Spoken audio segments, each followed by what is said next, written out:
Meenakshi Ammal. Yes, the legend of Madurai Meenakshi. She is a queen. அதாவது அவங்கள பத்தி அந்த கோயில நிற்கும் போது வர்ணனையே பார்க்குற சின்ன குழந்தைங்களுக்கு அது கண்ணு வழியா மனசுக்குள்ள போய் அது என்னன்னு தெரிஞ்சுக்கணுன்ற அவங்களோட தேடல், அந்த தேடலுக்கு அவங்க போடுற விதை தான் இந்த dance drama. So a big round of applause for Dr. Ramya Thinniyam to come up with always with such a nice dance drama. So produced by Ramya Laya Dance Academy, concept, choreography and artistic direction by Dr. Ramya Thinniyam, narration and assistant production by Priyanka Narasimhan. And today they are performing Srinika Narayanan, Ashmita Sundar, Sudiksha Sendil, Kavya Gopalan, Anisha Sundar, Abhina Ganesh, Devna Ganesh, Raki Joshi, Megha Joshi, Shruti Sharavanan, Manaswini Vijay, Nitesh Shri Chandrasekharan, Danya Shankar, Manasa Ganapati, Madhura Ganapati, Priyanka Narasimhan, Vidya Shankar, Siddharth Narasimhan, Geeta Joshi, Kavita Sendil and Dr. Ramya Thinniyam. ரம்யாவோட அக்கா பிள்ளைங்க 2 பேரு new ஜெர்சில இருந்து அவங்களும் online மூலமாவே இத participate பண்ணி இன்னைக்கு they are all here to do the Thadathagai திருக்கல்யாணம். King Malayadwaja Pandian and Queen Kanchanamala were ruling the Pandyan dynasty in the kingdom of Madurai, but did not have an heir for many years. They performed a Putra Kameshti Yaga in hopes of getting a son to rule the throne. To their surprise, a 3-year-old girl appears from the Yaga. At first, they are elated, but then realize that she was born with a 3rd breast. Suddenly, a voice from the heavens emerges. This divine child is an incarnation of Goddess Parvati. Name her Tadadagai, which means the undefeated one, and raise her like a prince. When she meets the man she is destined to marry, the 3rd breast will disappear.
This lovely child was later named Meenakshi or Angayarkandi, meaning the one with fish-like eyes.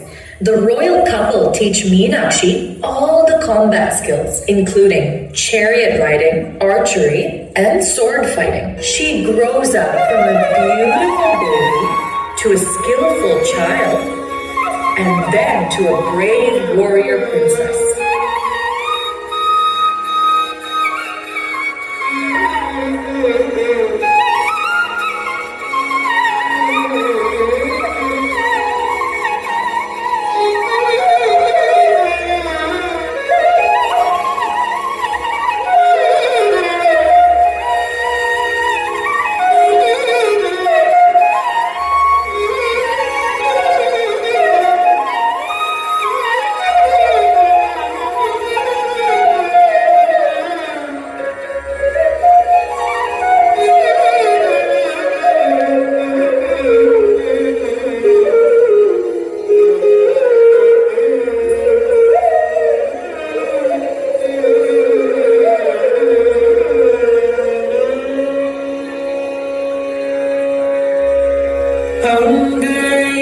Angayarkanni ஆனந்தம் கொண்டாளே திசையெங்கும் வென்று வெற்றி வாழ்வை சூடினாளே அணி வீரர்கள் ரதகஜ துலகம் அங்கயற்கண்ணி ஆனந்தம் கொண்டாளே திசையெங்கும் வென்று வெற்றி வாழ்வை சூடினாளே அணி வீரர்கள் ரதகஜ துலகமுடன் அங்கயற்கண்ணி ஆனந்தம் கொண்டாளே திசையெங்கும் வென்று வெற்றி வாழ்வை சூடினாளே அணி வீரர்கள் ரதகஜ துலகமுடன்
When Meenakshi is a young adult, her father Malayadwaja passes away and she takes over the throne. She and her army become very powerful, vanquishing many kingdoms. She defeats everyone who tries to stop her, including the Devas and Nandi, Lord Shiva's bull vehicle. She then heads to conquer Kailash as her next target.